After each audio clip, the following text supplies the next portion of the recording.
ಸಹ ರಂಗಭೂಮಿ ಪಾತ್ರ ಮಹತ್ವದ್ದಾಗಿದೆ. ಕುಕನೂರು ಪ್ರಾಚೀನ ಕಾಲದಿಂದಲೂ ರಂಗಭೂಮಿ ಕಲೆ ಇದೆ. ಅದರಲ್ಲೂ ಸ್ವಾತಂತ್ರ್ಯ ಹೋರಾಟದಲ್ಲಿ ರಂಗಭೂಮಿ ಕೊಡುಗೆ ಅಪಾರವಾಗಿದೆ ಎಂದು ಕಾಮಿಡಿ ಕಿಲಾಡಿಗಳು ಖ್ಯಾತಿಯ ಹರೀಶ್ ಹಿರಿಯೂರು ಹೇಳಿದರು. ಪಟ್ಟಣದಲ್ಲಿ ಶ್ರೀ ಸಿದ್ದಲಿಂಗೇಶ್ವರ ನಾಟ್ಯ ಸಂಘ ಮಂಡಲಗಿರಿ ಇವರ ಹಾಕಿರುವ ನಾಟಕದ ಭವ್ಯ ರಂಗ ಸಜ್ಜಿಕೆಯಲ್ಲಿ ಸುದ್ದಿಗಾರರೊಂದಿಗೆ ಮಾತನಾಡಿದ ಅವರು, ಪಟ್ಟಣದ ಶ್ರೀ ಗುದ್ದೇಶ್ವರ ಜಾತ್ರಾ ಮಹೋತ್ಸವದ ಪ್ರಯುಕ್ತ ಶ್ರೀ ಸಿದ್ದಲಿಂಗೇಶ್ವರ ನಾಟ್ಯ ಸಂಘ ಮಂಡಲಗಿರಿ ಇವರಿಂದ ನಡೆಯುತ್ತಿರುವ ನಾಟಕಗಳು ಭರ್ಜರಿ ಪ್ರದರ್ಶನಗೊಳ್ಳುತ್ತಿದ್ದು, ಪ್ರತಿದಿನ ನಾಟಕ ವೀಕ್ಷಣೆ ನೋಡಲು ಸಾಕಷ್ಟು ಜನ ಬರುತ್ತಿದ್ದಾರೆ. ರಂಗಭೂಮಿ ಕಲೆಯು ಪ್ರಾಚೀನ ಕಾಲದಿಂದಲೂ ನಡೆದುಕೊಂಡು ಬಂದಿದೆ. ಸ್ವಾತಂತ್ರ್ಯ ಹೋರಾಟದಲ್ಲಿ ರಂಗಭೂಮಿ ಕೊಡುಗೆ ಅಪಾರವಾಗಿದೆ. ಸ್ವಾತಂತ್ರ್ಯ ಹೋರಾಟದ ಸಂದರ್ಭದಲ್ಲಿ ಆರ್ಥಿಕ ಬಿಕ್ಕಟ್ಟು ಎದುರಾದಾಗ ನಾಟಕ ಪ್ರದರ್ಶನ ಮಾಡಿ ಬಂದ ಹಣದಿಂದ ಸಂಘಟನೆ ಮಾಡಿ ಹೋರಾಟ ಮಾಡಿದ ಉದಾಹರಣೆ ಇದೆ ಎಂದರು. ಬಳಿಕ ಕಂಪನಿಯ ಮಾಲೀಕರಾದ ಕುಮಾರ ಮಂಡಲಗಿರಿ ಮಾತನಾಡಿ, ನಾನೂ ಸಹಿತ ಸ್ಥಳೀಯ ಮಂಡಲಗಿರಿ ಗ್ರಾಮದ ಕಲಾವಿದನಾಗಿದ್ದು ಸ್ಥಳೀಯರ ಸಹಕಾರ ಹಾಗೂ ಸಹಾಯ ಅವಶ್ಯವಾಗಿದೆ. ಆದಷ್ಟು ಹೆಚ್ಚಿನ ಸಂಖ್ಯೆಯಲ್ಲಿ ಆಗಮಿಸಿ ನಾಟಕ ವೀಕ್ಷಣೆ ಮಾಡಿ ಕಂಪನಿ ಹಾಗೂ ಕಲಾವಿದರನ್ನ ಬೆಳೆಸಬೇಕೆಂದು ಕೇಳಿಕೊಂಡರು. ಅಶ್ಲೀಲ ಮಾತುಗಳು ಜಾಸ್ತಿ ಇರ್ತಿದ್ವು. ಹಿಂಗಾಗಿ ನಾವು ಸ್ವಲ್ಪ ಆಡಿಯನ್ಸ್ನ ಕಳ್ಕೊಂಡಿದ್ವಿ. ಮತ್ತೀಗ ನಮ್ಮ ತಪ್ಪುಗಳು ನಾವು ತಿದ್ದುಕೊಂಡು ಈಗ ಸಂಸಾರ ಸಮೇತ ನೋಡುವಂಥ ಒಳ್ಳೆ ಸಮಾಜಕ್ಕೆ ಒಳ್ಳೆ ಮೆಸೇಜ್ ಕೊಡುವಂಥ ನಾಟಕಗಳು.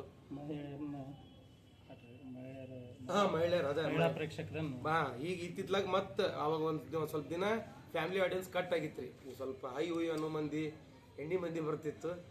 ಅದರಿಂದ ಸ್ವಲ್ಪ ಇದಾಕಿತ್ತು. ನಮ್ಮ ತಪ್ಪುಗಳನ್ನ ನಾವು ತಿದ್ಕೊಂಡ್ವಿ. ಕ್ಯಾಬ್ರೆ ಡ್ಯಾನ್ಸ್ ಅವನ್ನೆಲ್ಲ ಕ್ರಮೇಣವಾಗಿ ಅವನ್ನೆಲ್ಲ ಬಿಟ್ವಿ. ಅವ್ನು ಬಿಟ್ಟಿಂದ ಈಗ ಮತ್ತೆ ಜನ ಮತ್ತೆ ನಾಟಕದ ನೋಡಕ್ಕೆ ಇಂಟ್ರೆಸ್ಟ್ ಪಡಾಕ್ತಾರೆ ಈಗಿಂದ. ಒಳ್ಳೆ ಆಮೇಲೆ ಇದೇನಂತಂದ್ರೆ ಒಂದು 3 ತಾಸು ನಗಿಸುವಂಥ ಕಾಯಕರಿ ನಮ್ಮದು. ಈ ಜೀವನದಲ್ಲಿ ಸಾಕಷ್ಟು ಟೆನ್ಷನ್ ಇದ್ದೇ ಇರುತ್ತೆ ಅವ್ರಿಗೆ. ಎಲ್ಲರದು ಟೆನ್ಷನ್, ಮನಿ ಟೆನ್ಷನ್, ಆಫೀಸ್ ಟೆನ್ಷನ್ನು ಅಂತಂದ್ರೆ ಒಂದು 3 ತಾಸು ಬಂದು ಕುಂತ್ರೆ ಅವ್ರಿಗೂ ನಕ್ಕಂಗಾಗುತ್ತೆ, ಅವ್ರದ್ದು ಮೈಂಡ್ ರಿಲೀಫ್ ಆಗುತ್ತೆ. ಈಗ ನೀವು ಬೆಂಗಳೂರು ಸಿಟಿಯಾಗಿ ನೋಡಿದ್ರೆ ಈ ನಗು ಸಂಬಂಧ ಅಂತೇಳಿ ಬೆಳಿಗ್ಗೆ ಒಂದು ಕ್ಲಾಸ್ ತೊಗೊಂತಾರೆ ರೀ. ನಗುನೇ ಇರಂಗಿಲ್ಲ, ಸುಮ್ಮನೆ ಅಂತಿರ್ತಾರ. ಅವ್ರು ಮಾಡೋದು ನೋಡಿ ನಾವು ನಗ್ತಿರ್ತೀವಿ ಹೊರಗೆ ನಿಂತು. ಹಿಂಗಾಗಿ ಅಷ್ಟು ಅದನ್ನ ಕೊಟ್ಟು ತಿಂಗಳಾನ್ಗಟ್ಲೆ ಅದನ್ನ ಕೋರ್ಸ್ ಮಾಡೋಕ್ಕಿಂತ ಬಂದು ಒಂದು 3 ತಾಸು ಕುಂತ್ರ ಹೊಟ್ಟೆ ಉಣ್ಣಾಗಂಗೆ ನಗುತ್ತಾರ ಅಂತ ಹೇಳಕ್ ಇಷ್ಟಪಡ್ತೀನಿ.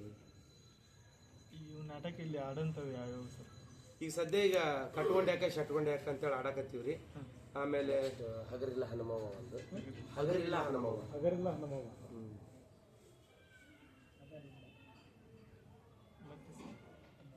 ಮತ್ತೆ ಇನ್ನೊಂದು ಹೊಸ ನಾಟಕ ಪ್ರಾಕ್ಟೀಸ್ ಹಚ್ಚೈತಿ. ಇನ್ನೂ ಹೆಸರು ಇಟ್ಟಿಲ್ರಿ. ಅದನ್ನು ಅಂದ್ರೆ ಬನಶಂಕರಿ ಜಾತ್ರೆಗೆ ವರ್ಷ ಒಂದು ಹೊಸ ನಾಟಕ ಕೊಡ್ಬೇಕು. ಅದು ವಾಡಿಕೆ ಐತಿ ಎಲ್ಲರದು. ಹಿಂಗಾಗಿ ಇಲ್ಲಿ ಪ್ರತಿ ವರ್ಷ ಬಂದಾಗ ಇಲ್ಲೇ ನಿಮ್ಮೂರಾಗ ಪ್ರಾಕ್ಟೀಸ್ ಹಚ್ಚಿ ಇಲ್ಲೇ ಕಲ್ತು ಲಾಸ್ಟ್ 1-2 ಪ್ರಯೋಗ ಆಡಿ ಬನಶಂಕರಿ ಹೋಗ್ತೀವಿ. ಅದು ಯಾವ ಕಂಪ್ನಿ ಬರ್ತಾವ ಎಲ್ಲ ಕಂಪ್ನಿ ನಮ್ದಂತಲ್ಲ, 3 ಕಂಪ್ನಿಯವ್ರು ಇಲ್ಲಿ 1-2 ಪ್ರಯೋಗ ಆಡಿ ಅಲ್ಲಿ ಹೋಗ್ತಾರೆ. ಅದೊಂಥರ ಪ್ರಯೋಗ ಇದ್ದಂಗ್ರಿ. ಇಲ್ಲಿ ಗುದ್ನಪ್ಪನ ಜಾತ್ರೆಗೆ ಏನಾದ್ರು ಸಕ್ಸಸ್ ಆತಂತಂದ್ರೆ ಎಲ್ಲಾ ಕಡೆ ಸಕ್ಸಸ್. ಎಲ್ಲಾ ನಾಟಕ ಕಂಪನಿಯವರು ಅದೊಂದು ಬುನಾದಿ ಇದ್ದಂಗೆ. ಇದೊಂದು ಕೊಡ್ಸಿ ಜಾತ್ರೆ ಅದೇ ಹೇಳ್ತೀನಲ್ರಿ. ಈಗ ರೈತರಿಗೆ ಹೆಂಗ್ ಸುಗ್ಗಿ ಕಾಲ ಅಂತ ಬರುತ್ತಲ್ರಿ, ಹಂಗ ನಾಟಕ ಕಂಪನಿಯವರಿಗೆ ಗುದ್ನಪ್ಪನ ಜಾತ್ರೆ ಸುಗ್ಗಿ ಕಾಲ ಇದ್ದಂಗೆ. ಅದು ಯಾಕಿರ್ಬೋದಿಲ್ಲ ಈ ಭಾಗದಲ್ಲಿ ನಾಟಕವನ್ನ ಅಷ್ಟೊಂದು ಎತ್ತಿಡಕ್ಕೆ ಕಾರಣ ಏನು ನಿಮ್ಮ ಪ್ರಕಾರ? ಅಂದ್ರೆ ಉತ್ತರ ಕರ್ನಾಟಕದಾಗ ಉಳಿದೈತ್ರಿ. ಈಗ ಅದು ರಂಗಭೂಮಿ ಉಳಿದಿದ್ದ ಉತ್ತರ ಕರ್ನಾಟಕ, ಸ್ಪೆಷಲಿ ಈ ಭಾಗದಲ್ಲಿ ನಿಮ್ಮ ಪ್ರಕಾರ ಏನು? ಅಂದ್ರೆ ಇಲ್ಲಿ ಮನಿಗೂ ಮೊದ್ಲಿಂದ ಕಲಾವಿದರು ಅದಾರಿ. ಮನಿಗೂ ಒಬ್ಬೊಬ್ರು ಕಲಾವಿದರು ಇರ್ತಿದ್ರು. ಅವಾಗ ಪ್ರತಿಯೊಂದು ಮನೆಯಾಗೂ ಅವ್ರು ಏನಿಲ್ಲ ಅಂತಂದ್ರೆ ಹವ್ಯಾಸಿ ಕಲಾವಿದರು ಭಾಳ ಜನ ಇರ್ತಿದ್ರಿ. ಅವಾಗ ಅಂತಂದ್ರೆ ಎಲ್ಲರೂ ರೂಢಿ ಇತ್ತು. ಈಗ ನೀವು ಆದ್ರೂ ಹಿಸ್ಟ್ರಿ ತೆಗೆದು ನೋಡ್ರಿ, ನಿಮ್ಮ ಅಜ್ಜವ್ರು ಒಂದು ಪಾರ್ಟ್ ಮಾಡಿರ್ತಾರೆ, ನಿಮ್ಮ ಅಪ್ಪವ್ರು ಒಂದು ಪಾರ್ಟ್ ಮಾಡಿರ್ತಾರೆ. ಅದನ್ನ ಕಲೆನ ಅವ್ರ ಜೀವನದಾಗ ಅಳವಡಿಸ್ಕೊಂಡಿದ್ರಿ. ಇತ್ತಿತ್ಲಾಗ ಏನಾಗೈತೆ ಅಂತಂದ್ರೆ ಕ್ರಮೇಣ ಕಡಿಮೆ ಮಾಡ್ಕೊಂತ ಬಂದಾರ್ರಿ. ಈಗ ಆಡವಲ್ರಿ, ನೋಡಕತ್ತಾರ ಈಗ. ಹಿಂಗಾಗಿ ಈ ಕಡೆ ಜನರ ಬಗ್ಗೆ, ಈ ಕಡೆ ಜನರಿಗೆ ನಾಟಕದ ಭಾಗ ಆಸಕ್ತಿ ಭಾಳ ಐತಿ. ಗೌರವ ಪ್ರೀತಿ. ಪಾಪ ಕಲಾವಿದರು ಅಂತಾರ ಕರೆ. ಯಾರು ಅವ್ರಿಗೇನ್ ಕಡಿಮೆ ಐತನಲ್ಲ, ಯಾರೇ ಭೇಟಿ ಆದ್ರೂ ಕಲಾವಿದ್ರು ಪಾಪ ಇದೇ ಅವ್ರ ಬಾಯ್ ಬಡ್ದು.